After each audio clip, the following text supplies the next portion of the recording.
Hello out there, all you YouTubers. Roger with Gateway Cycles back with you again from Mount Sterling, Kentucky. Got a nice breezy day here, and I've got a nice machine for you. This is a 2017 Kawasaki Teryx 4LE. This one is in camo.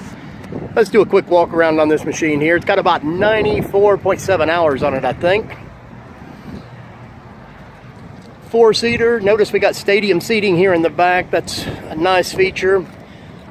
All the Teryx machines come equipped standard with a 2-inch receiver hitch. Still got good rubber on this one. Maxxis Bighorn tires here. I'll give you a shot of those.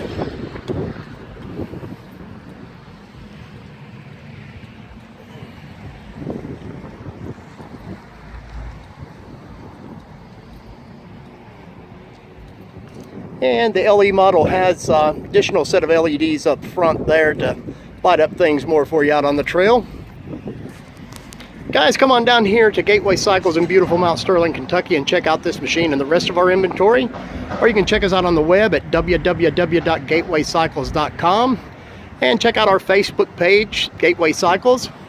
And don't forget to hit the like and subscribe buttons at the end of the video here. Let us know you like our videos and we'll try to get more out to you. Thanks for watching, guys.